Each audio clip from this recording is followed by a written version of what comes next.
How's it going, Dolphins fans? Happy Thursday afternoon. Welcome into Dolphins Today by Chat Sports. I am your host, Nic Rohloff. NFL Week 5 gets started tonight with an NFC West showdown between the Rams and the 49ers. But Miami travels to Carolina looking for their second straight win this Sunday. Panthers will be without some key players. Chuba Hubbard certainly looks doubtful for this game. They're already down a couple offensive linemen. We know Miami dealing with some injuries. Tariq Woolen out for the year. They've got some secondary injuries. It's going to be an interesting matchup.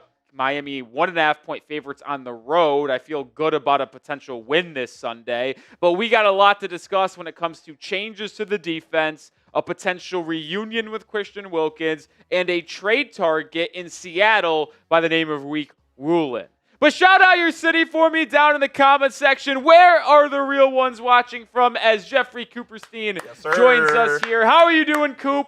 How is your Thursday as Javi Baez rips a double off the wall? My Thursday is great. I don't know about you. I'm very much enjoying the baseball playoffs so far. Yeah, you know what? It sucks that neither of our teams are participating, but it's always the best time of year for me. It's been fun. I'm enjoying the wild card week and being able to watch it at work while we're doing some stuff. That's made it a little bit more enjoyable. Got the divisional series beginning Saturday and Sunday. That will be very fun as well. We got some good matchups ahead of us. Phillies-Dodgers will be impeccable. Then you're going to have to see winner of Cubs-Padres against the Brewers. That will be fun. We'll get the AL East showdown in the DS between the Blue Jays and winner of Sox-Yankees. I'm not really that intrigued by the Mariners versus winner of Tigers-Guardians. Will it go on? Sure. But I'll pick the Mariners to win that one regardless. It'll be a lot of fun. I'm fascinated by Sox-Yanks tonight. Yeah, that'll be a fun one. That'll be fun. So enjoying the playoffs, but we got NFL regular season to talk about here. Shout out to Tim in Foxborough, San Jose in California, Slaying Cat in Boca Raton, BR in Kissimmee, Florida, Ohio for Time and the Buckeye, Amanda in Asheville, North Carolina, Robertson, Stockton, California, Connecticut for Joffrey, Boca Raton. Let's go, let's go, let's go. Go Rams, says Shark Bite. Lost Texan watching in Des Moines, Sean Jackson in Florida. Fins up. Let's go. Fired up, man. I really do think the Dolphins have a very good chance to move to 2-3 this Sunday. And I don't want to look ahead of ourselves here. But after this week, if you're able to get a win, there's a chance to get back to 500 with a game at home against the Chargers. That's a 1 p.m. tip kickoff. West Coast team traveling East Coast. They're missing their starting left tackle and right tackle. Joe Alt will likely be out with that ankle sprain. We know Rashawn Slater is out for the year. That Chargers team did not look good against the Giants, so it's like maybe there's a chance here where the Dolphins could really rattle off some wins, but we got to focus on winning this Sunday's game against Carolina first. And can't look too ahead of ourselves. And a key injury to monitor for Carolina, Chuba Hubbard. Mention it off the top. 2 straight weeks. Or 2 straight days, excuse me. Yeah, and I know some people said Chuba did the same thing last week with the calf injury, but both Ian Rappaport and the head coach, Dave Canales, both admitted that Chuba Hubbard's calf injury and how he's feeling is significantly worse than this time last week. So I truly do believe Chuba Hubbard will be out. That will set up Rico Dowdle to be the starting running back for the Panthers. Don't sleep on Rico now. No, he's solid. I picked him up in a couple fantasy leagues. He's solid, but look, I think this is a game that the Dolphins can absolutely win. They just got to build off what they did there in week 4 and try to put together another good performance, take care of the football, win the turnover battle, and chances are you can win the ball game. Yeah, absolutely. All right, here's a fascinating question, which we will do a full segment on this here in just a second. But with how the season has started, 1 month down, Dolphins 1-3, they've had a bottom 3 defense in football and a bottom 5 run defense in football. Christian Wilkins, still a free agent, not really able to return to action just yet. Probably not able to be fully healthy and able to play for another month or 6 weeks or so. But would you re-sign Christian Wilkins due to the struggles Miami have had at the run defense and defensive line position. Type Y for yes or N for no. I'm curious about it. I initially said, no way, Jose. I'm not bringing back Christian Wilkins when it was thrown out there as an idea a month or two ago, but I might have changed my tune with how bad this run defense has been so far. I think some of the things that we heard about the end of his time in Las Vegas would give me a little bit of pause with the potential locker room issues and the way that he and the Raiders, I guess it's not his fault, but the way that the injury was dealt with and then he got re-injured.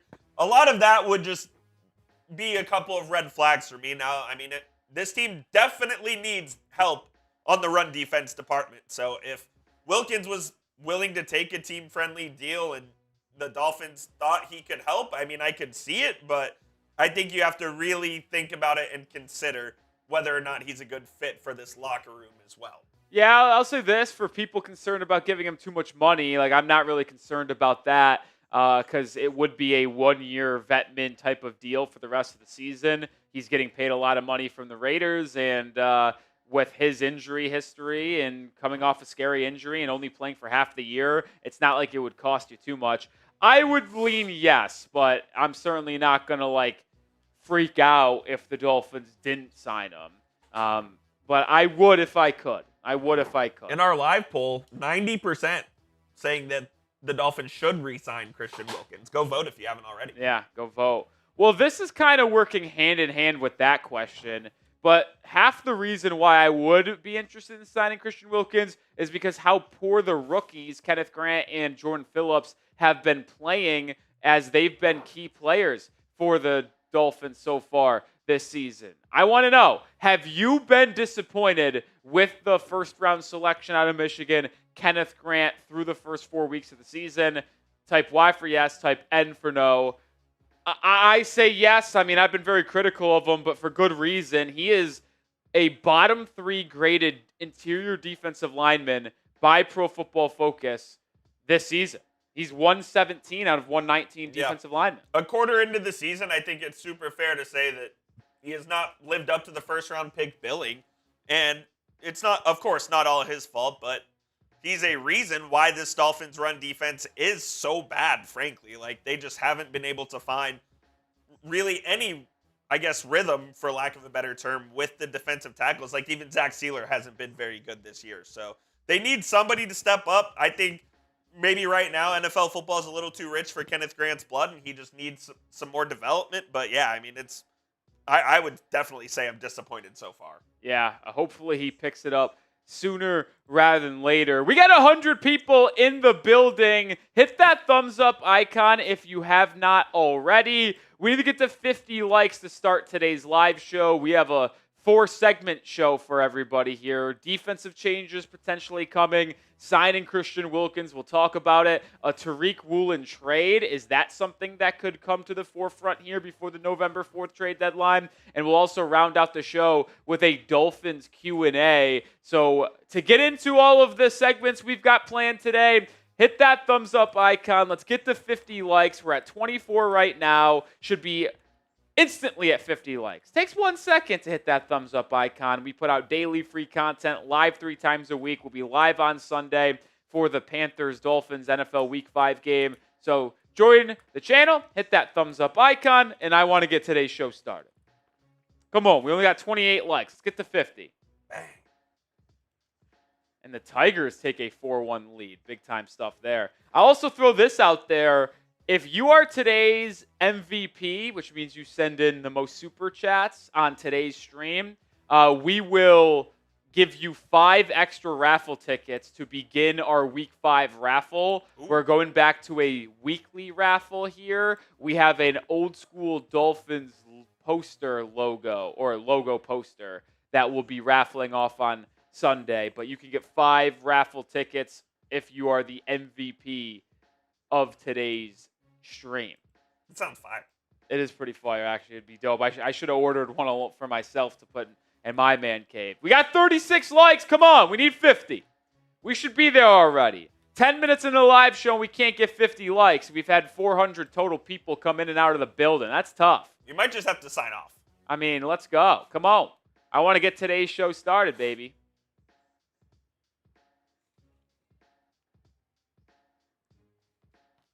hit that thumbs up icon. At 41, we need 9. Who's going to be the 9 to get us done? I would say I'm pretty surprised at the amount of people that want Christian Wilkins back. Really? Should I be? No.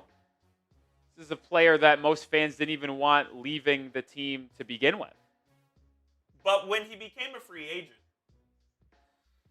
I mean, I thought that had no chance. Thought it was a routine fly ball. It just kept on drifting. The wind going out today? It must be. When he became a free agent, though, I feel like the consensus was we don't need to bring him back. Maybe, but like me, like a lot of these fans have seen how poor the defensive line has played and how much the rookies have struggled. So this run defense is pretty brutal. Like, I don't think it will happen, and we'll talk more about it during our video, but it maybe if the Dolphins rattle off like 4 wins here in the next month and a half and are contending for a playoff spot, maybe. But, hey, I don't know, man. Feels not that likely, even though I would do it. We're at 49 likes. One more. We need one more to start today's live show. Remember, this is what's coming up. What's coming up. Yeah, I mean, brother brings up a great point here, Coop. I know it's crazy to admit this, but I would say when you think of our defense, the secondary over the past 2 weeks has been better than our front 7. You're not wrong. Which is crazy to admit. Like against the Jets and against the Bills, the secondary I thought held up to a respectable standard. Meanwhile, the front 7 is just getting torched by James Cook, Breece Hall, and the respective run game. Is it wild to say that Rasul Douglas has been the best defensive player? Oh, he's like a top 10. Yeah. He is a top 10 graded cornerback by Pro Football Focus. I think he's number 6 to be exact. And they picked him up off the street. On roster cutdown day. Unbelievable. All right. We just crossed 55 likes. Appreciate everybody hanging out with us here on this Thursday edition of Dolphins Today. We got 115 people in the building. We're going to start with our first segment, which defensive changes. Could they be coming? We'll reveal what Anthony Weaver said today to the media and why I think changes absolutely need to be made. Let's do it, Coop.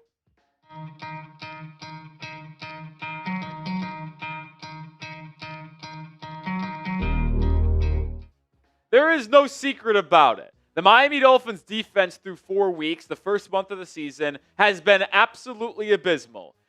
There needs to be changes to this defense, but I also think some changes are on the horizon. Anthony Weaver spoke to Dolphins media today, and I wanted to share what he said on a couple players, as well as maybe a different strategy in terms of defending the run.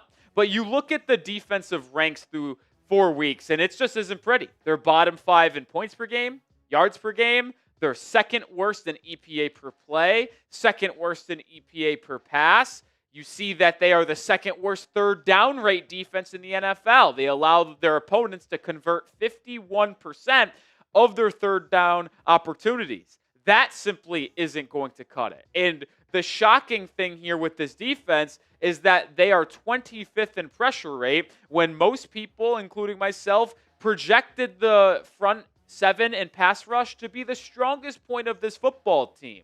Changes, simply put, need to be made.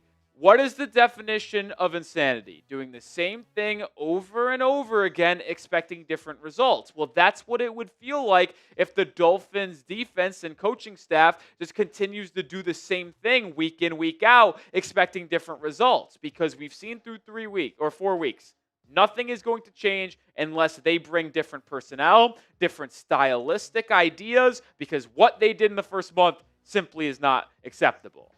Make sure you're subscribed and make sure you have your notifications turned on. We have 76,029 subscribers, yet only 10.4 thousand, aka 13.7%, have their notifications turned on. We put out 2 videos a day, live 3 times a week. So hit that sub button and make sure you have the notifications turned on so you don't miss any content we put out.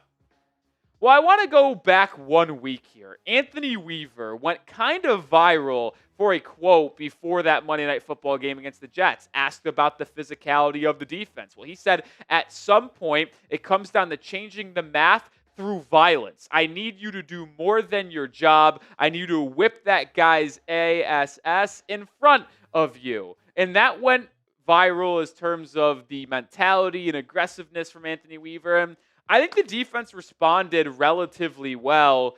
Yes, it was against the Jets offense, who is pretty much bottom 5 in the NFL in its own right, but they performed decent. Yes, they gave up a ton of yards, but they also were able to force 3 takeaways, something they did not do in the first 3 weeks of the year. They were one of 2 teams going into week 4 in Monday Night Football without a takeaway.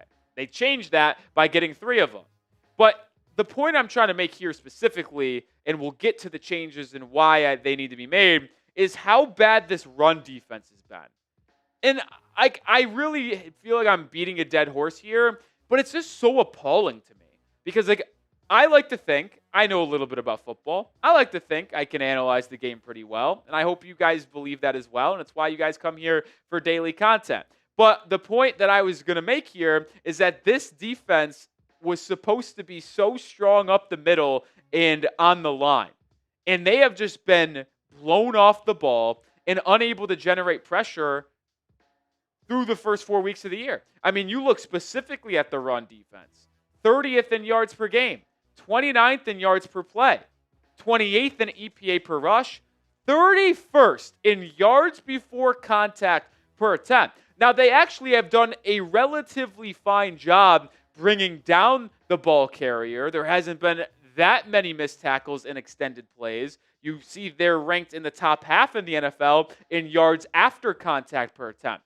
The point I'm trying to make with showing this right here, and specifically yards before contact, is that they have been getting blown off of the ball consistently.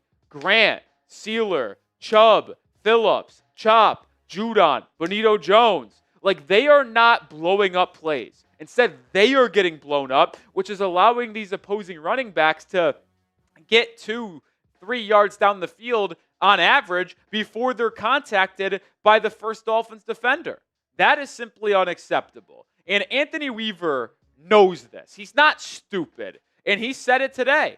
I expect people to try to run the ball on us. Until we prove we can stop it, that is what they're going to do.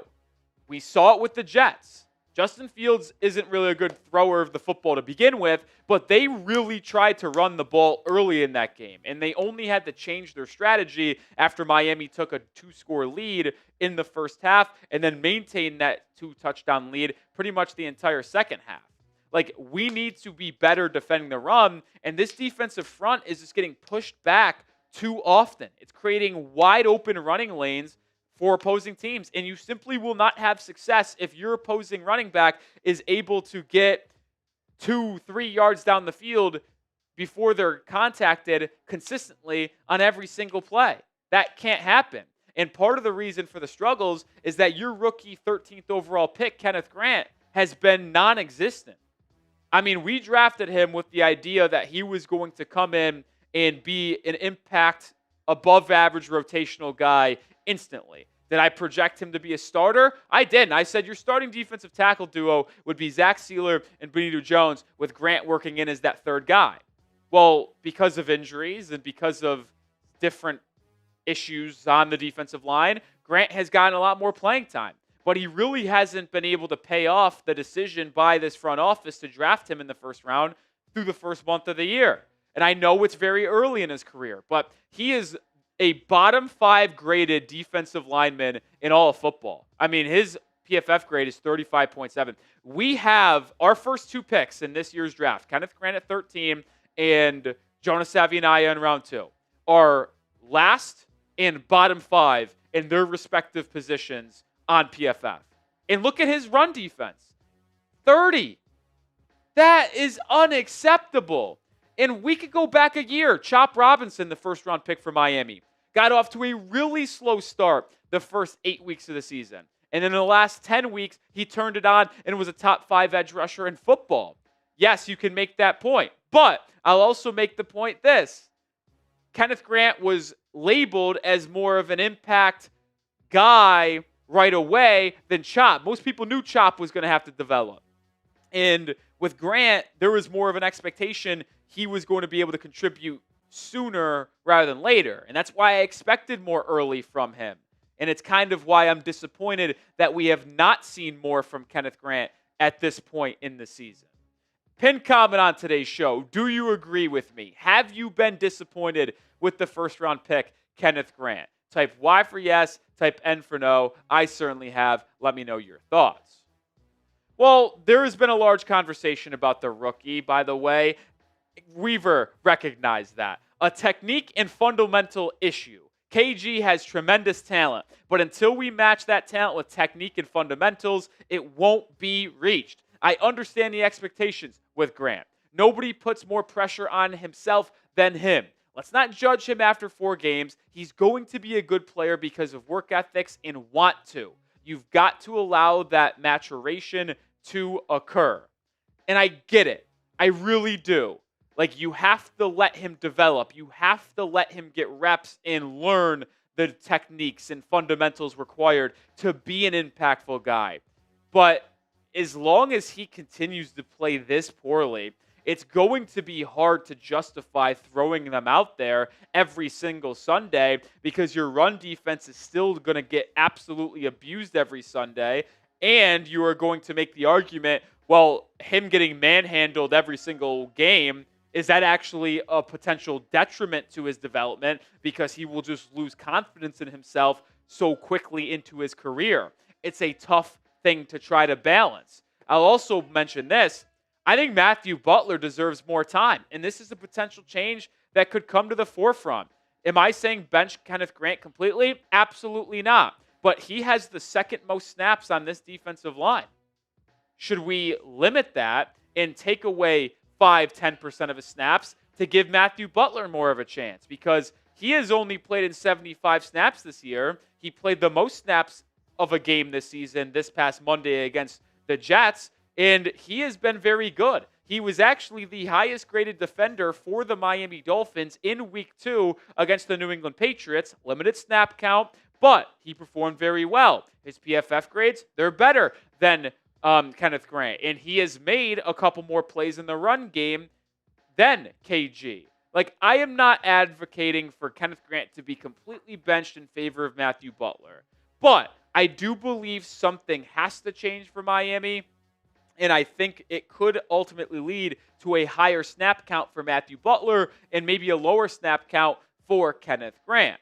And I think, once again, Anthony Weaver recognizes this. And he mentioned that maybe they have to start run blitzing rather than when we always talk about blitzing and going after the quarterback on passes. Well, you can also send a blitz on projected run plays and send 6 guys to try to blow up a play and make a tackle behind the line of scrimmage. So Weaver said that maybe he's been forced into run blitzing more this year, and maybe more run blitzes will be called going forward against teams that we know like to run the football.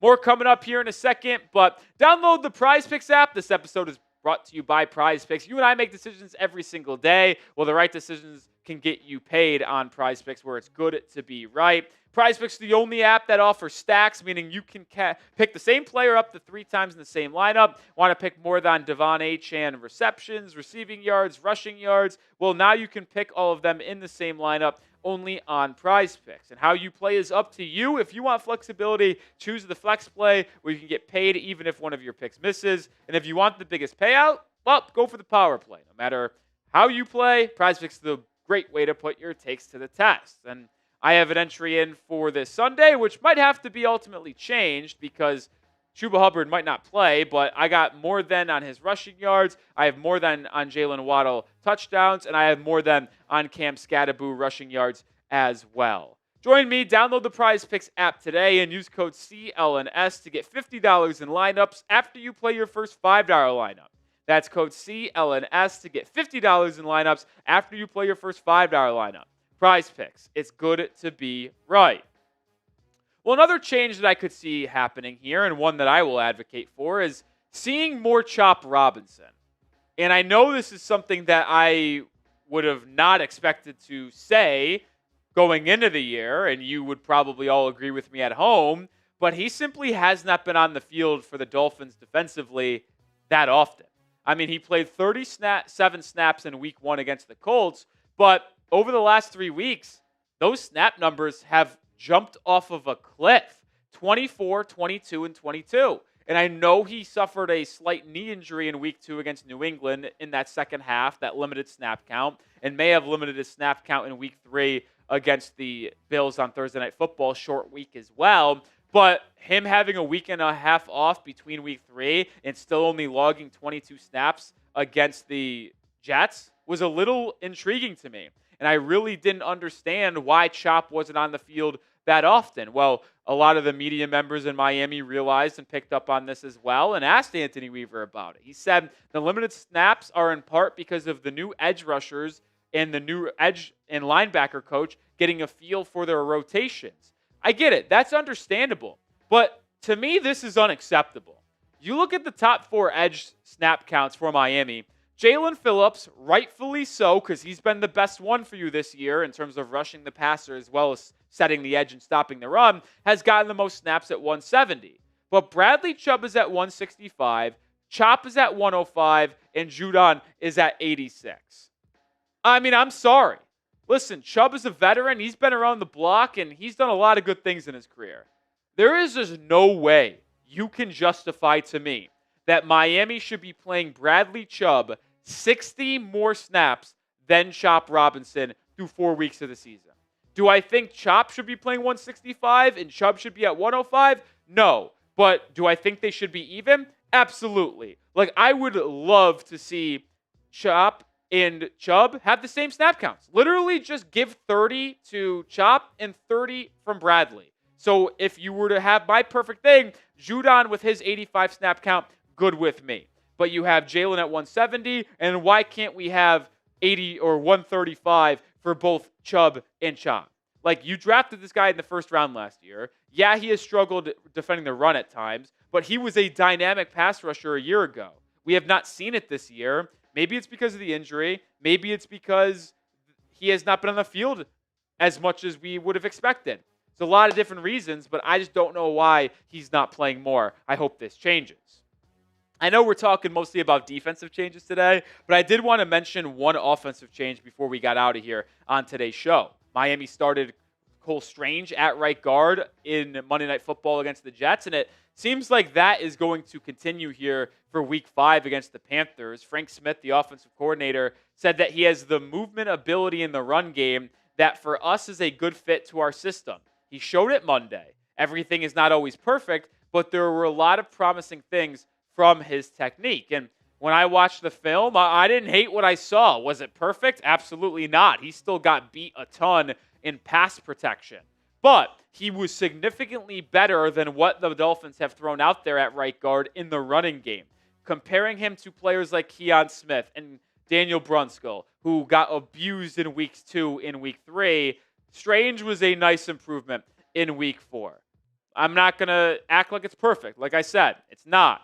But Brunskill and Keon Smith were abysmal in the weeks prior. I liked putting in Cole Strange, and I think he provided immediate return for the Dolphins coaching staff for getting him in there right away. But I will make note, hopefully we only have to talk about Cole Strange one more week because James Daniels is eligible to return in NFL Week 6. Remember, he was placed on IR prior to Week 2. Week 2, Week 3, Week 4, and then this Sunday, Week 5, is those 4 weeks that he misses. Hopefully that's the case. James Daniels, the 3-year, $24 million contract Miami signed him to, are back on the football field in Miami at home in Week 6 against the Chargers. That's the goal, and we'll have you updated on if that is the case and how he progresses back from injury and when the Dolphins inevitably activate him off IR, whether it's next week, whether it's the week after, which is why you subscribe, and make sure you have your notifications turned on so when we do drop that news and video and content, you don't miss it at all.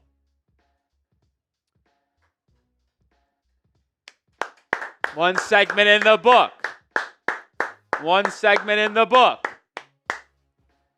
Roley hit a bet while we were in the segment. I had to give a fist pump while reading off a quote from Anthony Weaver. Let's go, baby. That's a big one. And now you roll that. And now we go. And now you roll that into Yankees-Rams. What a day. Also, we haven't got any questions yet for the mailbag that we'll be doing at the end of the show. So please use #Dolphins or Super Chat to get your question about the Miami Dolphins on our mailbag segment that we'll be doing here in about 30-ish minutes. Yeah, I mean, it's pretty generous time. It's probably closer to 40. Maybe 40, yeah. 45. But use #Dolphins, ask any questions about the Dolphins. Oh, Aaron, this is a cool comment. I hope it's true. Aaron says, hey, Rolly, I want to let you know you're the reason I'm going to start watching basketball. I assume that means because you appreciate the content we do here at Dolphins Today, watch the Dolphins, and then are going to parlay that over to the Heat Report. I'm a diehard Miami Heat fan. I'll actually admit to y'all that I like the Heat a lot more than I like the Dolphins. I'm just naturally gravitated to a basketball. I'm a basketball guy. My favorite sport's college basketball in general. So I'm just a basketball. I'm a hoop head. I like the NFL too a lot, obviously. But yeah, I have a lot of passion for the Miami Heat, and we cover them on a daily basis as well. Live shows starting up soon as well for preseason basketball, regular season basketball. So hopefully, if y'all rock with the Heat, I know not everyone does, but if y'all rock with the Heat and Dolphins, come join me over there at the Heat Report. It's a ton of fun, a lot of passion stuff over there. That cheating lab over at the Kasaya Center. Shut up. I'm not dealing with this today. Not dealing with this. Good question from BR. Good question from BR. I like that, BR. Let's get 3 questions before we move on to the next segment. We got one. Super Chat guarantees you a spot on the Q&A, and I'll make note of this as well, folks. I said it off the top. Whoever is the MVP, aka sends in the most Super Chat amount on this stream, will get a extra 5 raffle tickets on Sunday stream in our Week 5 raffle, where we're giving away a man cave board for the Dolphins. There you go. You could be the MVP and get 5 free extra tickets. Not free extra tickets, but 5 extra tickets. Yeah.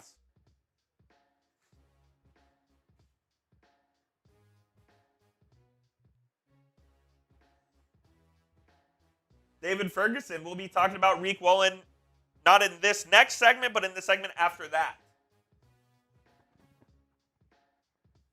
Good question from Twixie. Big time stuff right there. Yu Darvish has so much aura. Yu Darvish is a big game pitcher. I love you. Oh, he gave him a hit, though. That was in the first inning, right? No, that was just now. Oh, shit. The thing about you is he's really not a big game pitcher. Really? Yeah. I always have thought he's done good. He shot himself twice with the Dodgers in the World Series against the Astros. Well, he's just been nails against the Mets, so I guess. Has he actually? Oh my God, he owns us, dude. He either started game 1 or game 3 of that wild card series in 20. It was game 1. He started game 1. It was him versus Scherzer, and we got shelled. Mm-hmm. And then I forgot who started. I think it might have been Blake Snell in game 2 against DeGrom, and we shelled him. And then in the game 3, that was the infamous Joe Musgrove shove, the ear shiny thing. It was a disaster. Shout out to Arson with the question.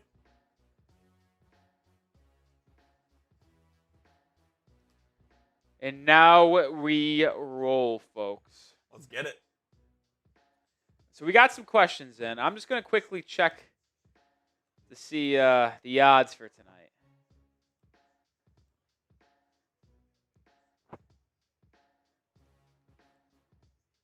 It's minus 101 Rams Yankees money line.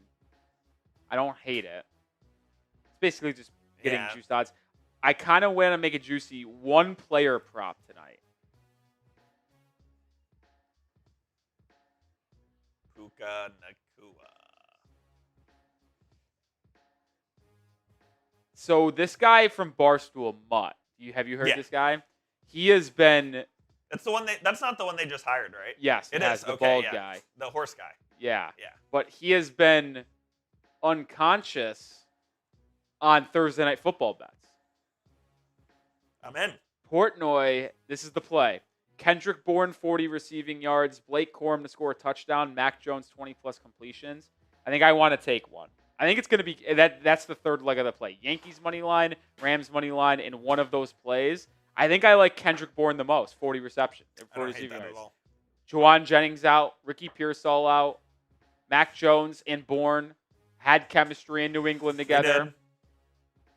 I think that could be a good play. Let me see here.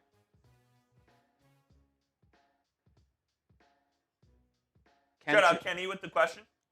Kendrick Bourne, 40 receiving yards. Makes it a plus 258 parlay. Do it. He also had completions. Mac Jones, 20. But you can't parlay that, unfortunately. Wait, how? You can't, oh my God, Tommy King. You can't parlay that on FanDuel. That's interesting. And then what was the other one? Anytime touchdown. Corum being plus 280 is wild. I think I'm gonna go with the Kendrick Bourne. I like that.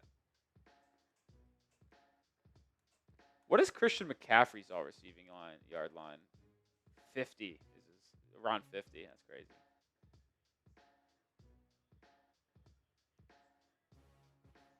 I like it. Bases juice for the Cubbies. Really? Yeah.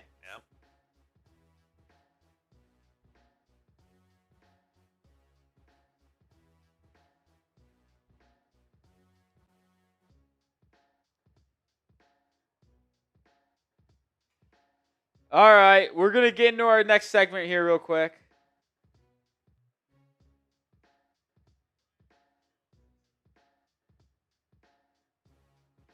That's a good question, Paul. What was the question? If you gamble more than 3 times a week, are you considered a degenerate? No.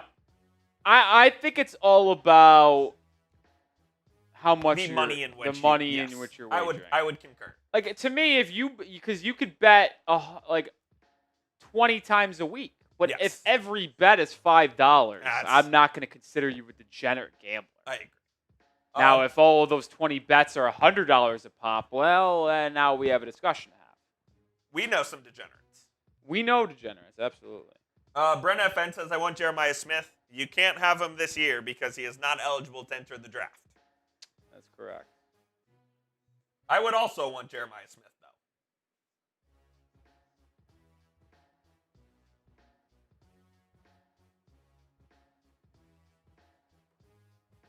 God, I hate Kyle Tucker.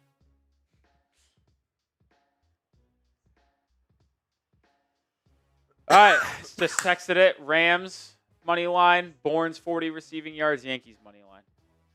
Took the $30 I won from the. I don't bet a lot. I put $15 on that little 2-leg parlay. Oh, the Cubbies going up early, and it's a good thing. This is happening in the second inning. All right, let's keep the show moving. Sorry for holding up your time. Sorry for holding up your time. Well, really, it's my time. So,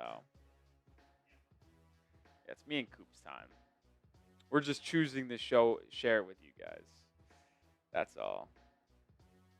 All right, let's get into it. Could the Dolphins bring back Christian Wilkins? Is it reunion time? In the 305, Christian Wilkins is still a free agent. Could the Miami Dolphins go out there and bring him in? I am Nic Rohloff. This is Dolphins Today. The reason why we are having this conversation is because through the first 4 weeks of the NFL season, the Miami Dolphins' run defense has been absolutely horrific. You could argue it is the worst run defense in football, but it is at bare minimum bottom 3, bottom 5 in the NFL. I mean, you look at the raw numbers here, and it's just a train wreck. They give up the third most yards per game at 158.0. They have the 29th ranked yards per play allowed. They're 31st in yards before contact allowed. Their defensive front is simply getting blown off the football to where their opposing running backs are getting 2-3 yards before touched on almost every single carry. And it's not just the run defense that is absolutely terrible. It's the entire thing. Give up 29.5 points per game, ranking in the bottom 10 in the NFL. Same thing with yards per game, EPA per play. Pressure rate is 25th.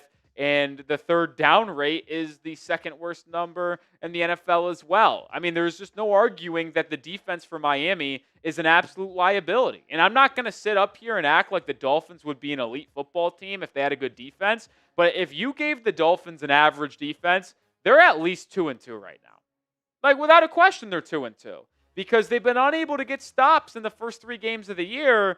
And the offense actually, for better or for worse, it was bad in week 1. They were going to lose week 1 regardless. But if they had an average defense, they're probably beating one of the Buffalo Bills or New England Patriots. And we're sitting at 2-2 right here with still a chance to really make a push here before the trade deadline on November 4th and make a wild card spot, because the AFC honestly has been a little down. The Texans have struggled. The Ravens have struggled. The opportunity is there. The Bengals, like, this would have been a good opportunity for Miami if they were able to have a solid defense. If the Dolphins do make a roster move, whether it is a signing or anything else, we will have you covered with a video. Subscribe today for daily Dolphins coverage. You may remember the Raiders ultimately waived Christian Wilkins with an injury designation back in July. We made a video about potentially bringing back Wilkins, and I was very stern on the matter. I said, no way, Jose. I would not bring back Christian Wilkins. But that was also before I realized the Dolphins were going to have the worst run defense in all of football. I expected this to be a strong point for this team with Zach Sealer, Kenneth Grant, Benito Jones, Jalen Phillips, Bradley Chubb, Chop Robinson, like Jordan Brooks, Willie Gay, Tyrell Dodson. It's just so bad. So adding a player like Wilkins may ultimately improve that run defense. And he has been an elite player in his career. I don't think I have to inform you guys on that after all of us watching him for the first 5 seasons of his career. One of the most consistently highly graded defensive tackles, consistently in the backfield, whether it's rushing the passer, whether it's making plays in the run games, being a tackle for loss freak. He was a dominating force. And when healthy, he is a dominating force. Now, the question you have to ask yourself is, how healthy is Christian Wilkins? And when would he be able to return? And is it worth it for Miami to bring him back into their locker room? We'll have more on the conversation here in a second, but I want it to be your turn. You guys take Chris Grier's job, be the GM, pin comment. Would you bring Christian Wilkins back to this Dolphins locker room and reunite him with Zach Sealer? Let me know. Well, I do truly have no clue on when Zach Sealer and Wilkins would even play together if you brought Wilkins back. I don't know when he's going to be healthy and able to return to the football field. If you remember, Wilkins suffered a massive foot injury in October of 2024, so pretty much a year from where we're going right now. But he originally had a Jones fracture. Well, allegedly, this offseason, he suffered another foot injury, not a Jones fracture, but in that same foot. And some of the reports and rumors out of Las Vegas was that they wanted him to get another surgery so they can just have it be fully healed, everything be fine. And yes, he would be out for some time, but he'd return fully healthy. Well, Wilkins apparently didn't want to get another surgery. And that's kind of why, alongside some other locker room things, he was ultimately released. But if you are projecting a potential return for Christian Wilkins, I do think he would be ready potentially around week 12. That would be in mid-November, which would have had a lot of time for him to recover and rehab his foot injury from when he suffered this alleged extra injury back in June and July. Now, the other thing I'll say here, I doubt the Dolphins ultimately go out and re-sign Christian Wilkins. I actually also believe, I don't know if Wilkins would even want to return to the Miami Dolphins. Let's just face it, Wilkins will likely be signing a 1-year vet-min deal. I mean, he's not going to get much right now due to his injury history and whatever happened in the locker room concern. And I think a contender would be the team that he ultimately goes to. But maybe he would want to return to play for Mike McDaniel again, because he did have a really good 2 seasons in Miami under Mike McDaniel, which ultimately led him to getting that massive payday in free agency by the Raiders. More coming up here in a second, but the The Dolphins got the win in their rivalry unis this past Monday. Grab your Dolphins rivalry gear today at chatsports.com/Dolphins rivalry. Links in the description and comments today's video. They have jerseys for any player of your choice. They have hats. They have sweatshirts. They have polos. They have any type of gear you could think of when it comes to the rivalry collection. Once again, go grab yours right now. Chatsports.com/Dolphins rivalry is the link. Well, if you do not bring in Christian Wilkins, you will need a rookie to step up. And you might just need a rookie to step up regardless, because the two rookies that you drafted this year have not been impactful through the first month of the season. And it's why the Dolphins' run defense has struggled, and it's why I think signing Wilkins might actually be a good idea for the Fins. You look at the two. Kenneth Grant, obviously the first-round pick out of Michigan, and then Phillips, the fifth-round pick out of Maryland. Your fifth-round pick has actually outperformed Kenneth Grant through the first month of the season. He has a higher stop percentage against the run. He is graded out better in everything besides tackling. Yeah, Kenneth Grant's a better pass rusher. We knew that already because Phillips is more of a nose tackle, run stopper, space eater. Grant's more of that fluid athlete, hybrid run stopper, pass rusher, at least projected type of interior defensive lineman. This duo was expected to be productive. It may be unfair, but it's the truth here. The Dolphins were counting on one of these two, if not both of these defensive linemen, to produce instantly for this Dolphins defense. And they have not been able to do it whatsoever. They have both had flashes of plays in the run game, but you cannot confidently say they have been consistent in their ability to impact the game on the defensive side of the football field. But it also doesn't help that one of the veterans that you expected to be helpful for this defense, Benito Jones, has been awfully quiet too. He just has. He was very good for Miami last season out of the blue when the Dolphins had to deal with a lot of injuries. But this season, due to some injuries as well as just poor play, he has only been on the field for 42 snaps. If you remember just a moment ago, Kenneth Grant is sitting at about 140 snaps. Jordan Phillips is about 119. So they're double and tripling up Jones' snap count. But, I mean, you have to argue that's the right decision because even though Grant and Phillips have been underwhelming, they are better than what Benito Jones has been in his limited opportunities. He has not made a play behind the line of scrimmage in a run play. He has not generated any pressure in pass rushing situations. He has been non-existent on the football field, somehow even worse than Kenneth Grant, who's a bottom 3 graded defensive lineman in football. So what does that tell you about Benito Jones? Who has been the most disappointing for the Dolphins through the first month of the season? Kenneth Grant, Jordan Phillips, or Benito Jones? I think the argument would have to be made for the first-round pick, Kenneth Grant, right? Like, that would certainly be my pick. Like, sure, you would have hoped to get more consistent play out of Benito Jones, but Grant was the 13th overall pick, and he has been pretty non-existent. Can't be Jordan Phillips out of those three because he's a fifth-rounder, and you're just happy that he's been able to be on the field for the Dolphins. But final word on today's show. I would bring back Christian Wilkins for all the reasons I labeled throughout today's show. The defense being so bad against the run, the young Bulls not performing, and you would also be able to have Christian Wilkins potentially mentor those young defensive linemen and give them the tips and tools of the trade that they need to potentially succeed. But I also don't expect it to happen. I would anticipate Chris Grier passing on bringing back Christian Wilkins, which means one of those young bucks will absolutely need to bring it as we progress throughout this season. All right, that'll do it for today's show. As I said, if the Dolphins do make a roster move, whether it's an IR move, a signing, we will have you covered. Subscribe and turn on notifications for more on the Miami Dolphins.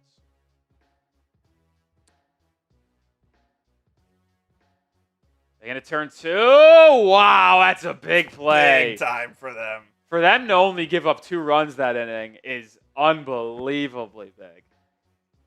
Oh, Frank O'Connor's in the building. What's up, Frank? What's up, Frank? What's good, Frank? Would y'all bring back Christian Wilkins? don't know if I would. You don't think Coop says no. The locker room issues concern me. Don't need any more drama that we already have. His locker room issues, like,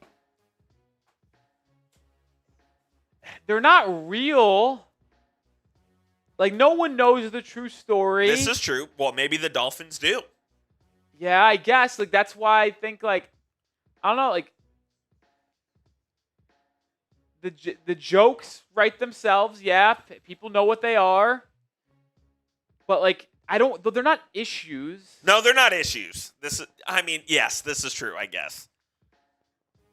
But the injury issues are legit. Those are legit, yeah. And if he's not going to be back till week 12 anyways. And that is a guess by me. Yeah. That could be way off. That could be way exactly. too early. That could be way too late. So, for those reasons, I'm out. All right, use hashtag Dolphins or Super Chat to get yourself on our mailbag coming up after this next segment where we talk Tariq Woolen. If you Super Chat, you would be in the lead to be today's MVP, which would give you 5 extra raffle tickets for Sunday's Week 5 raffle. We got 3 questions last segment. Let's get 3 more. Let's get 3 more before we start the next segment.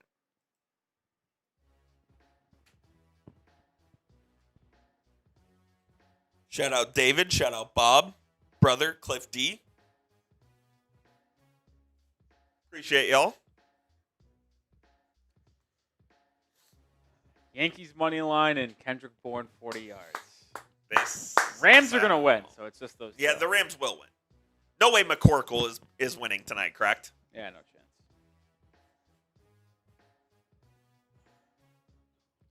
No chance. I need 2 more questions before we start our next segment.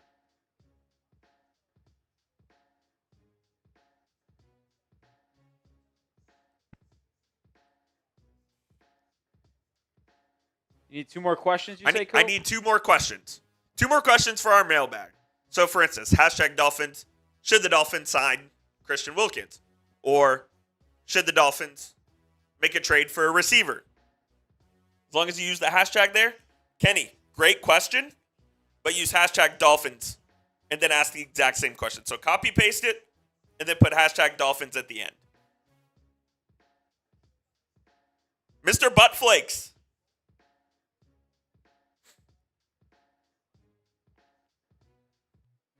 That's a good question, Mr. Bufflakes. Like that one from Catch?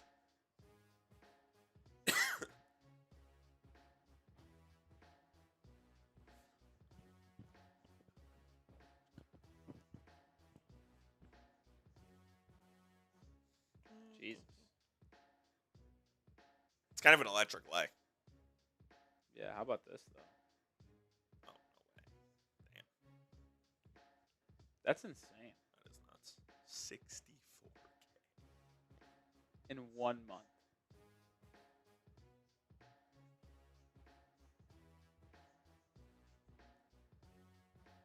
Jeez. I like that one, Miller. That just doesn't make sense.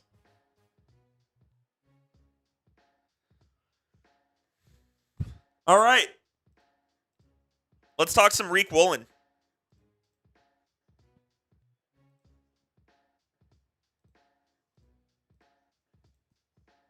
Yeah, let's move on.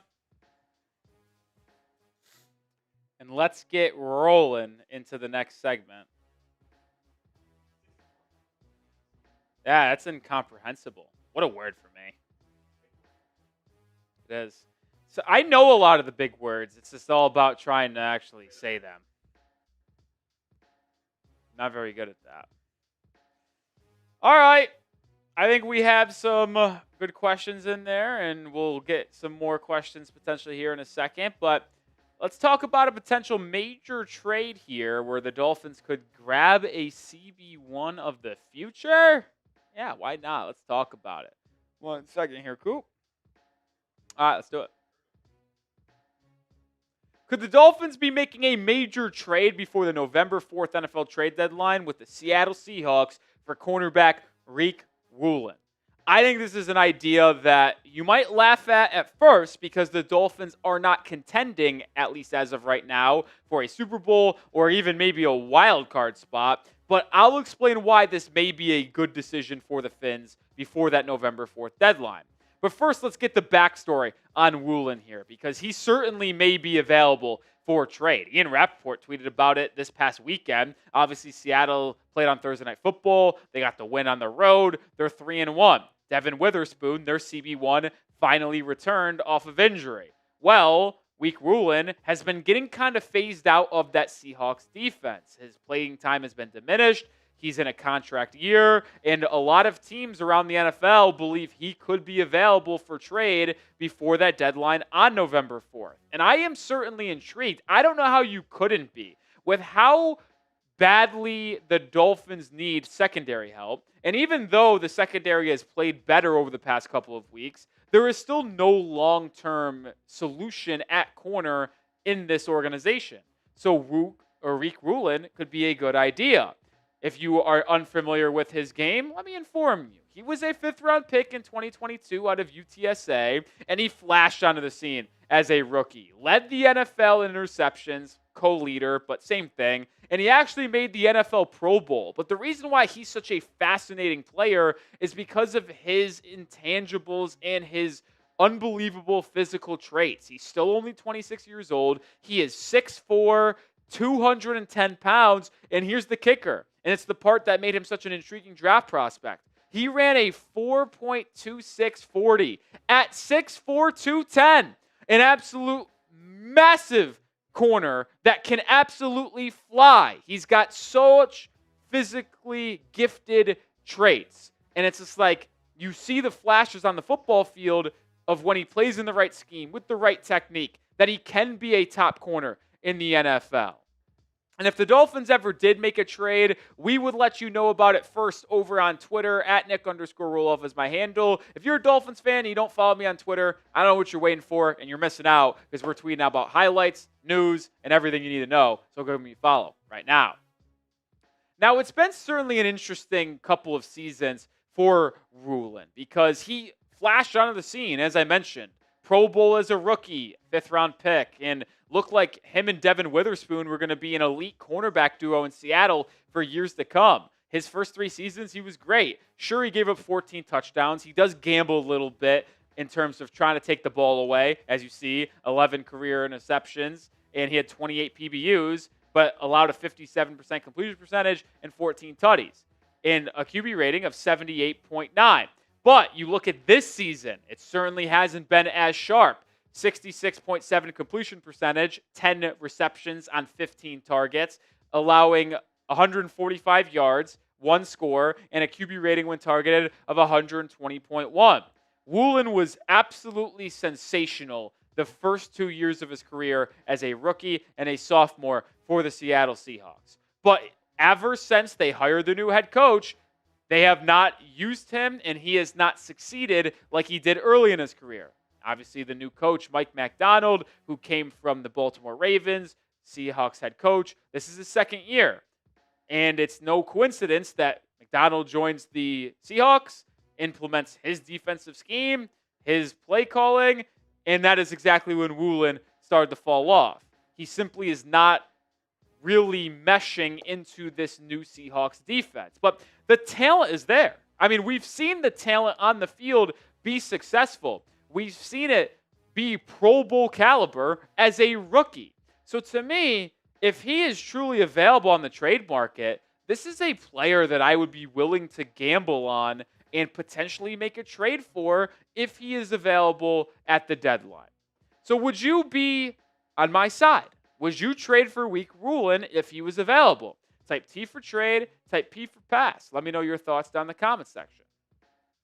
Now, the value for Woolen is where it gets a little bit tricky because all the reasons that I spoke positively on Woolen are wiped away by the fact he has struggled a little bit the past 365 days, as well as he has no years left after this on his contract. So if you trade for Woolen, you either are only going to have him for the rest of the season or you are going to have to commit long-term to him. Now, a projected trade value, as I talked to some other people and saw on Bleacher Report, is a 2026, this year, conditional 4th-round pick. Early day 3 pick with conditions certainly makes me a little intrigued even more. And on Bleacher Report, they listed a pair of teams that are the most likely destinations or suitors for Riq Woolen, and it was the Las Vegas Raiders and Miami Dolphins. And I have to agree, even though the Dolphins may not be contending, I think anytime a young corner could be available on the trade market, Miami should be involved in that potential trade.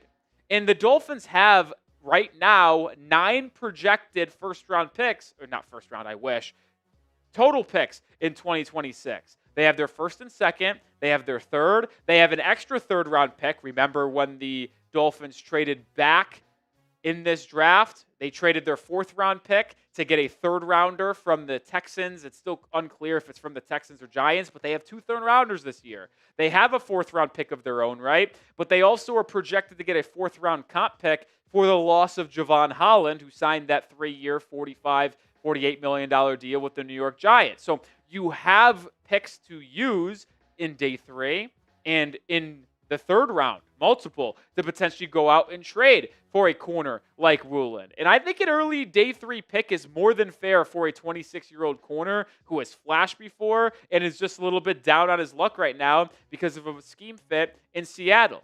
I believe Woolen would be able to regain a lot of his form and be I wouldn't say an elite, like lockdown CB1, but we're talking about a guy that would be an above average, top 35 corner in football. And that's just something Miami doesn't have. And then you factor in his youth, being 26 years old, and being the future of the CB room. And you're like, okay, now this makes even more sense potentially for the Miami Dolphins.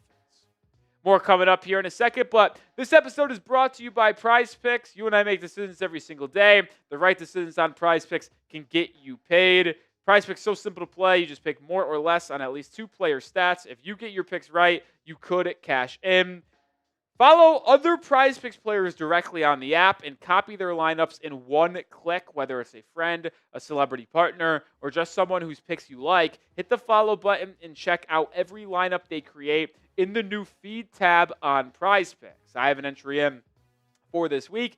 More than Chuba Hubbard rushing yards. We'll see if he ultimately plays on Sunday against Miami. More than Jalen Waddle touchdowns. And then more than Cam Scatteraboo rushing yards. That's my 3-player entry. Download the Prize Picks app today and use code CLNS to get $50 in lineups after you play your first $5 lineup.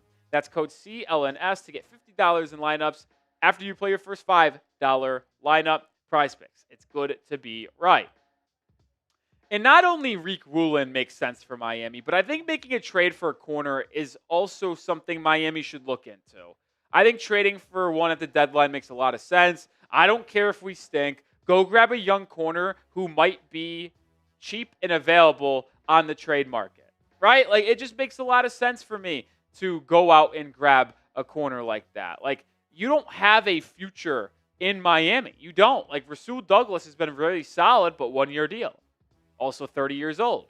Jack Jones, 1-year deal. Maybe you re-sign him, but he doesn't feel like a guy that you're going to build your cornerback room around. Yeah, you drafted Jason Marshall Jr. in the 5th round, but he was really, really bad prior to getting hurt and being placed on IR. And I don't think you can confidently say Juju Brents, Ethan Bonner, or Cornell Armstrong are going to be on this team going forward in a locked-in matter. Like, the point I'm making here is that you really have no future at corner. You don't have a young guy that you're excited to potentially watch develop. You don't have a guy that is blossoming as a younger player. Like, you just don't have anything.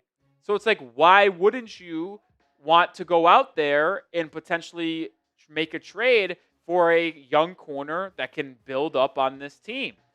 And my point I'm trying to make as well here is, you're going to probably try to sign a corner in free agency.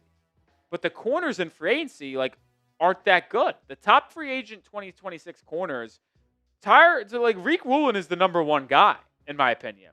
You could also argue Greg Newsome, the Browns corner. Like, he's someone. Marcus Jones, the nickel corner for New England. Cam Taylor-Britt has had some plays in Cincinnati. Jalen Watson. Like Josh Jobe has been good. You have your own Kader Kohu who's going to be a free agent, but that's a nickel guy, not an outside number one corner. Like there are okay names out there that are relatively young, anywhere between 25 and 28. But the point I'm going to make again here is I think the best one is Riq Woolen. Like he is the best free agent corner. So why wouldn't you go out and grab one now? Like I think the top two corners in free agency next year are going to be Riq Woolen and Greg Newsome. So like if both of them are potentially going to be available via trade, go out and grab one. Like I will make the same point with Woolen as I will for Greg Newsome. I would trade with the Browns at the deadline for the former first-round pick out of Northwestern. I just would. It makes so much sense for the Dolphins to go out and make a trade like this. It really, really does. And if the Dolphins do make a trade, we'll have you covered here on the channel. And heck, we'll probably go live on the channel to react to the trade as well. So subscribe today, join the Dolphins Today family, and if a trade happens, we'll have you covered. Newsome had an excellent week 1 against the Cincinnati Bengals. Has had a couple down weeks here, but still pretty solid numbers for the player on his final fifth-year option. 12 receptions allowed on 17 targets, no touchdowns, QB rating of 98.4. Like, Newsome's fluid. He's got good size to him. I like the way he plays. Like, I think his trade value might slightly be higher than Riq Woolen's. Like, his could be a third-round pick flat out, not a conditional fourth. His trade value could also be a conditional fourth, just like Tariq Woolen's is. So it's interesting, and we'll see how the market ultimately works out when we get closer to the deadline. Do the Seahawks trade Woolen? Do the Browns sell Greg Newsome? Or do extensions happen? I mean, those are conversations that we'll see, but I certainly believe some people could be available at the cornerback position. Final word on today's show. We're closing out here. The Bears, just a couple years ago, were not a good football team. They were not. But what did they do? They traded their second-round pick for Montez Sweat, even though they stunk, because they were like, we think Montez Sweat is a guy that will ultimately grow and be a top edge rusher in the league, and we just feel like if we get him now and extend him, it would be better use than drafting a young edge rusher in the second round. So I don't think it's a bad idea to potentially follow that strategy. You trade a third or fourth round pick for a Newsome, a Woolen, get a young corner that you can cement in your secondary as either CB1 or CB2 for years to come, extend them, and then you can use the other draft picks you have in the first round, the second round, the third round to add to that cornerback room. And now you have two young corners, or you can use it to help your offensive line, defensive line, grab a quarterback. Like, it gives you more flexibility. That's why I think if Woolen or Newsome are available and you can grab one of them for a fourth-round pick, like, please do that. I would be pretty pissed if Miami actually didn't do that, to be honest. All right, I'll do it for today's show. As I mentioned off the top, if the Dolphins make any trade, we'll have you covered with it first over on my social media before making a video on the channel. So follow me over on social media at Nic_Rohloff is my handle on Twitter/X. That's where I'm the most active. Ooh.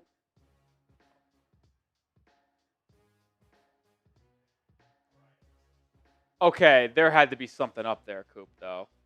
I don't care how slow you are. You think he's on the take? He might have made the turn, and then he had to try to run straight again. Let's watch him. Oh, I need a better angle on this. Yeah, look at where he was. He kind of did because he was like. Can you show the guy running, please?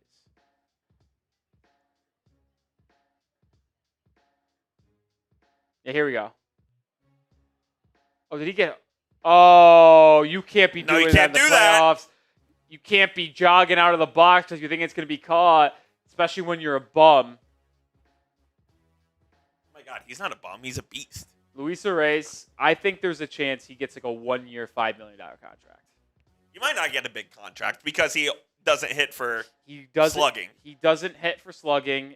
He doesn't walk that often, and he's a double play machine. He could play for me. Final chance to get on the mailbag. Yeah. Final segment coming up here in a second. Also, I'll throw this out there. Our special today was the Super Chat MVP of today's show got 5 extra raffle tickets for a Week 5 raffle on Sunday. That's correct. There has been no Super Chats to this point, so a $2 Super Chat would make you the MVP and give you 5 extra raffle tickets. Fun fact, raffle tickets usually are at least $5. So if you send in 2 right now, you could get 5 extra tickets for 40% of one ticket price on Sunday. Quick math. I tell you all the time, I'm a good quick math. You're a good math guy. Do we have enough questions? We do have enough.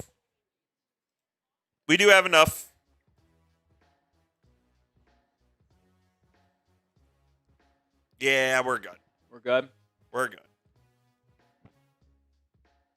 Hey! There we go. There you go, Brent Finn.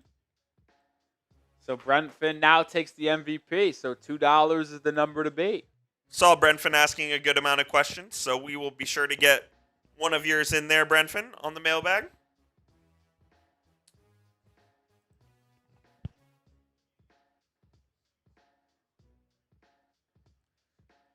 We'll get that Super Chat on screen, then we'll get into the mailbag. Darvish, what a joke. You didn't even make it through one inning. One flat.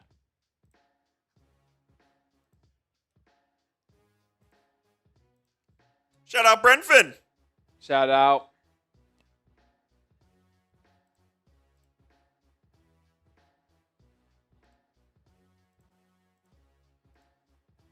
Alrighty.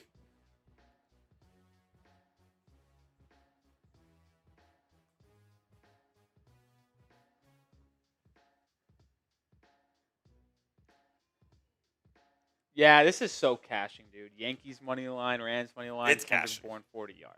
Sorry. Not often do you have a chance for free money. Would you pick up $75 on the ground right now if you found it? I would. Okay. Would you? Well, would you is the question. I would. You know how to pick it up.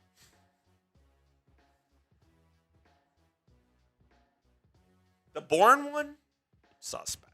It's not, though. He's their wide receiver 1 today. We'll see. All right, let's do it.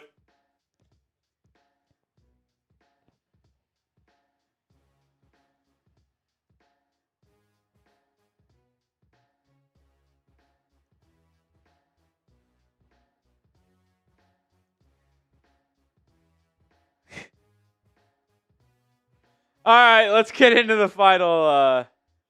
Catch says, Nick, would you rather stop being a Heat fan or a Dolphins fan? I said it earlier. I am a diehard Heat fan, and I am a hoop head more than a football guy. So I would give up the Dolphins pretty quickly for the Heat.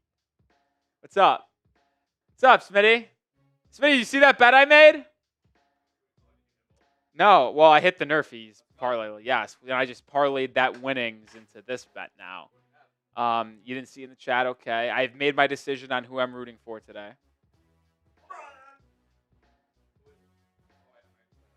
The New York Yankees.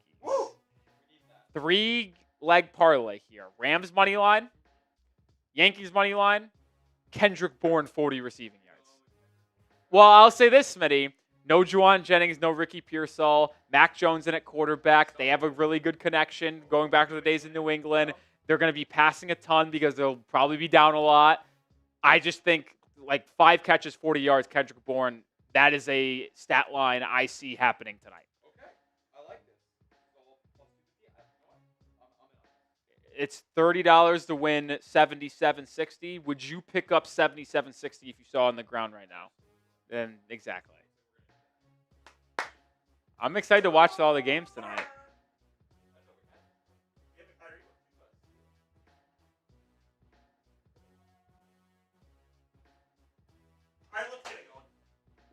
What are you trying to leave? All right, make sure you get that Brent Finn super chat on the mailbag. All right, let's get into the Q&A here. Coop, very bossy today, guys. We're just lollygagging around here. I mean, we're just. Well, we can't hang out? We can. Doesn't sound like you do. We're just sitting here. Brentford wants his question answered. Coop's very angry. I'm not angry at all. Very angry. He's been an angry elf all day. Rolly rage baited me earlier this morning. I wasn't rage bait. Yeah, you were. It was not. Yeah, you were. I'm being so serious. All right, let's do it. No, you're not. Yes, I am. Let's do it. NFL Week 5 kicks off tomorrow with Dolphins Carolina. Miami looking to get to 2-3 on the year, second straight win. We're going to answer the latest questions around the Dolphins on today's show. I am Nic Rohloff. First one coming in from my guy, Bren FN. Remember, if you missed our mailbag, make sure you join our Thursday live shows. But he asked, do I think Tua will be on the Dolphins in 2 years? I say absolutely not. Here's why. I don't think Tua is the QB of the future for Miami. I just don't. I think we have seen enough in terms of his limitations. And when they ultimately move on from Mike McDaniel and Chris Grier, the new head coach and GM regime will want to pick their own quarterback to move forward with, not inherit Tua. In Tua's contract, the way it is structured, he is basically stuck in Miami unless a team traded for him until after the 2026 season. There is an out between the 26 season and the 27 season, so in the 2027 offseason, you want to say, to where you can cut him, trade him, waive him, and not have a massive dead cap penalty. So when you say 2 years, that is a perfect number because to me, Tua will be here next season no matter what. Whoever's coaching, GM, doesn't matter. Because of the contract, he'll be here next year. But he will not be here after the 2026 season. That is my prediction. Make sure you are subscribed and follow us for our watch party coverage. We're live for every Dolphins game. We'll be live at noon Eastern time, 11 a Central time for our Dolphins-Panthers Week 5 action. If you see this thumbnail, that means we are live. Subscribe and join us. It's going to be a lot of fun to see if the Dolphins can pick up a second straight win. Brother, do you think Storm Duck will be a starter when coming back from injury? I actually do not, BR. Duck obviously trying to work his way back from an ankle injury. He's been out since week 2.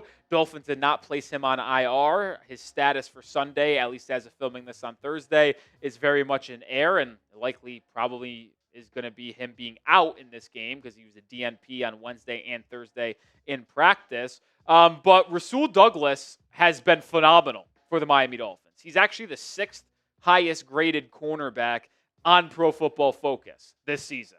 Like, is he an elite corner? No, but he has been above average. He played extremely well against the Patriots, extremely well against the Bills, and he shut down Garrett Wilson for most of the night on Monday Night Football in Week 4. I still don't think that Garrett Wilson touchdown should have counted. I don't think his foot got in. But if you take away that, he is not allowed a touchdown or really any yardage. So Storm Duck ain't replacing him. And I don't really think he's going to replace Jack Jones either because Jack Jones has played really well over the last 6 quarters. Played good against the Jets, and he was the best defensive player Miami had in that second half against Buffalo where they did pile up a couple stops on back-to-back possessions. So I don't really see a world where Storm Duck comes back and starts. I would rather keep rolling with Jack Jones and Rasul Douglas because somehow, some way, the defensive corner duo that I just talked about is actually maybe the strong point of this Dolphins defense. Yeah, I know.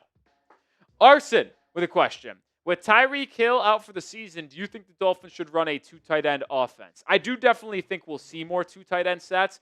I've said it pretty much ever since Monday's game that Darren Waller is going to be probably the largest beneficiary of this Tariq Hill injury because he is just going to be absolutely used in one of Tua's favorite targets in money down situations. Red zone, third down. I mean, we already saw it in Week 4 when he made his debut for the Miami Dolphins. 3rd and 5, first third down of the game. Darren Waller, 14-yard first down. 4th and goal. Lobs it up to Waller, high point touchdown. Then in the red zone again, bootleg Darren Waller in the flat or a little 8 yards downfield, touchdown. So it's clear Tua already has a comfortability with Darren Waller. So I believe that it makes a lot of sense for Waller to get a lot of play. You know Julian Hill is going to be on the field because of his blocking ability. We'll see, man, but I definitely think they'll go to 2 tight end sets a little bit more. I think you'll see a lot more Nick Westbrook-Keeney, Malik Washington. You might even see some more 2 RB sets with Ollie Gordon, Devon Achane. Maybe 3 RB sets, technically. Gordon, Achane, and Alec Ingold. That's certainly a possibility as well. Who you got? Carolina Panthers or Miami Dolphins? Type CAR for the Panthers, type MIA for the Dolphins. Who gets the win in Week 5? I've given my score prediction. I think it's a 23-16 win for the Miami Dolphins. Ketch says, do you think Juju Brents will have any impact to our cornerback room? Listen, when the Dolphins claimed him off of the waivers when he was waived by the Colts on cutdown day, I was intrigued by Brents because he's got great size. He plays physical. He actually had a solid first year and a half with the Colts before injuries really just plagued his career. But my thing is, I don't think he gets into the lineup unless an injury occurs to Rasul Douglas or Jack Jones. But then the question would have to be asked, Catch, would the Dolphins feel more comfortable putting Storm Duck back into the lineup if an injury occurred to your starting corners right now? Or would they go with the young Juju Brents? Like, I am curious. I'd love to see what we have in Juju. But if I'm going to predict it and answer your question, it's more likely we won't see Juju Brents on the field once this year than he ultimately makes a massive impact to this cornerback room. Kenny says, do you think we call up Theo Weiss Jr.? Got baited by what you said there. I've been hearing good things about him. Yeah, listen, Kenny, Theo Weiss Jr. was awesome in the preseason. 10 catches, 104 yards, pair of touchdowns. Now, all of that work for Weiss Jr. was with the third string offense and his chemistry and rapport with Quinn Ewers. Obviously, he wouldn't be working with Quinn Ewers at the NFL level, but I don't think we call him up just yet. If they wanted to call him up, they probably would not have signed Cedric Wilson Jr. off of the Saints practice squad to their active roster, and they would have just called him up from there and placed Tyreek Hill on IR. So I don't feel like that is an imminent decision here for Miami, but I'm hoping that we have him stick around for a while because I think he's got a lot of promise. We've seen Jalen Waddle mention Theo Weiss Jr. over the last month, and we've seen Tua do it as well. So there's clearly fans of Theo Weiss Jr. inside the locker room and on the coaching staff and inside the front office. So it's a player to keep your eye on, but I don't think he gets called up anytime soon. Tyson Bryant, would you be down for trading for Chris Olave as well as Tariq Woolen if we have a winning record or turning things around? Riq Woolen, I said on a video a couple days ago, or did I put it out today? I don't remember. Oh, I put it out this morning, actually. So if you watch Saturday morning's video, that's when it went out. I'm filming this on Thursday, doing mental gymnastics, folks. But, I mean, yeah, I was all in on trading for Riq Woolen. I said I would trade for him even if the Dolphins didn't win a game until the deadline. Dolphins lose 5 straight games before a deadline and are 1-8. I swear to God, I would still trade for him because we need to build up this cornerback room for the future. Woolen, 26 years old, 6'4", 210, ran a 4.26 40, has been really good in his career, especially his first couple of seasons with Seattle. Last couple of years in that new defensive scheme, not so much. And listen, you're going to go sign a cornerback in all likelihood this offseason because pretty much you have nobody on their roster coming back next year. The only player in your secondary that will be here next season, as of right now, is Jason Marshall Jr. Kohu's a free agent. Jack Jones is. Douglas is. Bonner is. Brents is. You have one corner on your roster under contract for next season. So you're going to sign a lot of corners. You're going to draft a lot of corners. Why not get a head start on that by trading for Tariq Woolen if he is available on the trade market? But when it comes to the Chris Olave trade question, I don't think I would be in on trading for Olave. 1, I don't want to deal with the contract. 2, he is so consistently hurt, and I fear he is not the Olave we know anymore. Like the same reason why we've had these conversations with Tua. Unfortunately, you pile up a lot of concussions in your career, you're not going to play the same way.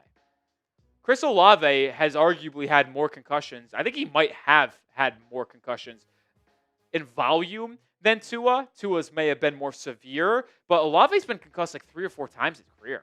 And he is no longer that elite, deep threat wide receiver that we have seen in New Orleans for most of his career. He's a high-volume, short-yardage wide receiver at this point. He's getting out-targeted and out-snapped by their tight end, Juwan Johnson, in New Orleans. So if there was a cheap trade, sure, maybe I'd think about it. But with that contract and his non-explosive play style anymore, I'm passing on a Chris Olave trade. I like what the Dolphins have at wide receiver depth, and I would just address wide receiver 2 in the draft, maybe with a third-round pick going forward. Make sure you are subscribed. We are the most interactive Dolphins community on YouTube. We're doing mailbags like this. We also put up 2 videos a day, go live 3 times a week. If you want to be a part of the best Dolphins community on YouTube, this is the channel for you. Subscribe today. Mr. Buttflakes with a, honestly, very eerie-looking picture there. I don't like that. It doesn't make me feel good. Pick one player on offense and defense that needs to step up the rest of the season. I think offense is the easiest one to answer. It's Jonas Savionaya. I mean, he's just been absolutely horrific. I mean, your second-round pick out of Arizona, traded up to get him, 37th spot, has been the worst-graded offensive guard in all of the NFL. He has been, honestly, an embarrassment in pass-blocking situations. It's been a joke. It's been horrible. So it's like, you need him to show you something that makes you feel confident about his development going forward. So clearly it's Jonas Savionaya. And on defense, there's just so many answers. I would have guessed I would have had to say a secondary player coming into the year if you asked me that in October. But I think I'm going to go with Chop Robinson. I mean, he really hasn't done anything for this Dolphins football team. Now, he has been on the field for only about 105 snaps. Bradley Chubb's been on the field 60 more times than him, 165. So maybe more opportunity comes better results. But we were counting on Chop Robinson being a top 5, maybe not top 5, but say top 15 pass rusher in football this season because he was the top 5 pass rusher in football in the last 10 weeks of last season. So the fact that Chop has really not taken any step up and has actually declined from his end-of-season performance a year ago is super concerning. So I say Jonah on the offense, Chop Robinson on defense. More questions to be answered here, but grab the Dolphins Rivalry collection right now at chatsports.com/Dolphins Rivalry, whether it's a jersey, whether it's a hat, a sweatshirt, a polo, any type of gear you want in that new Dolphins Rivalry kind of flow and color palette. That is the way I wanted to say that. Get it right now at chatsports.com/Dolphins Rivalry. Links in the description and comments of today's video. M. Miller, do you think the Dolphins should trade for T. Higgins from Cincinnati? Very similar to the Chris Olave stuff, no. Now, I will say T. Higgins, I think, is better than Chris Olave. And T. Higgins does have injury concerns like Olave, but Higgins is more or less like hamstring injuries instead of the concussion and head injuries that really make you scared with Olave. But he is also really expensive. He signed a new contract this year. What does he make? $28, $29, $30 million a year? Might be more than that. So the Dolphins doesn't really make sense to trade for a wide receiver that's making that much money. I would rather invest that $30 million on cornerbacks, linemen, offensively and defensively. So I don't really think it's worth it to trade for a wide receiver because I like Waddle, I like Washington, I like Westbrook-Ikhine in the short term. Like I said, if you want to address wide receiver long term after the Tariq Woolen injury, I think it's better off doing it in the draft than getting one on a rookie contract rather than trading for an expensive one. So you have to give that big money and you could use the other money on the other positions I mentioned. Twixie, do you think Tua bounces back and can lead for the rest of the season? He's going to have to, man. Like, I think his job is already kind of signed, sealed, and delivered out the door. But, like, if he doesn't show that he is going to be a leader at the podium, in the locker room, and on the field, then that just makes it even more clear that you got to get rid of him. So, I don't know, man. Like, do I think he bounces back? It's going to be more difficult. He's going to have to certainly play better with no Tyreek Hill in the lineup. But I hope so. I mean, I answer no, though, if I'm going to be honest. Like, the Tua we've seen through the first 4 weeks of the season is the Tua I think we see the rest of the year. Like, I don't think we're really going to see an improved Tua. I don't think we're going to see a worse Tua. And we're just going to see the Tua we've had for the first month for the rest of the year. That'll do it for today's mailbag. If you didn't get on it, well, make sure you subscribe and join us for our Thursday live shows. And also make sure you subscribe and join us for our Week 5 Dolphins-Panthers watch party tomorrow. Going to be a ton of fun with live play-by-play, commentary, analysis, taking down some drinks. We'll be partying, hopefully watching the Dolphins get a second straight win.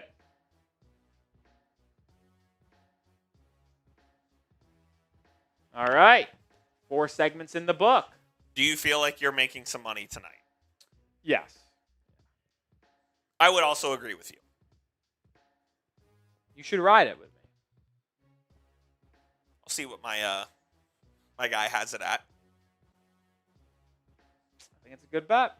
It's a good bet. I don't have a FanDuel plug like yourself. That's right. Sorry for you. But, I mean, they would have that on there. No, for sure they would. Have that on there. Brenfen, the raffle is going to be a Dolphins man cave, board with the Dolphins old school logo. It's pretty sweet. I could actually pull it up. Give me 1 second on my laptop.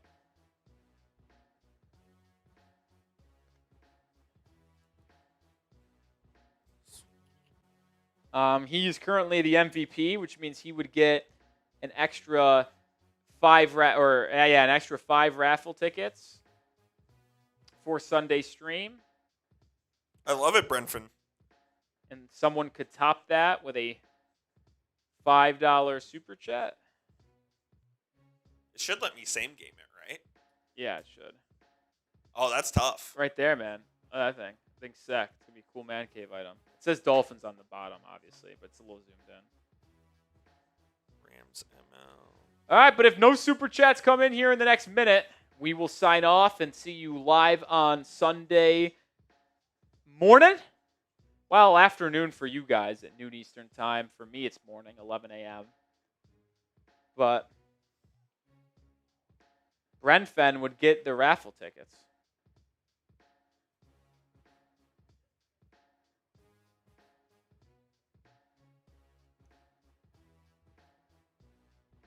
There's an insane amount of player props. Well, I mean, they always are.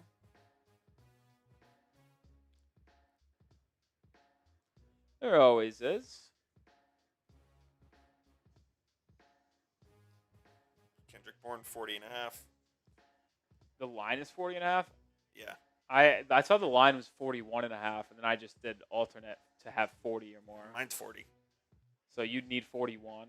Correct. That'd be a bang job if you got exactly 40. But, I mean, yeah, the chances of that happening are extremely slim. So you're basically betting on him to have exactly 40 at that point, which is not going to happen. All right, no super chats came in. That's all cool. Hopefully you guys enjoy your weekend, your Friday, your Saturday, and then hopefully you join us on Sunday for Dolphins-Panthers Week 5 action. Coop won't be with us because he's returning from Gainesville, Florida. He's going to the Gators-Texas game. I am. So we'll be joined by Jack Lotteray on Sunday, which is always a fun time. So we'll see you then. Appreciate everybody who hung out with us today. See y'all Sunday. Go Fins. Peace out. Later.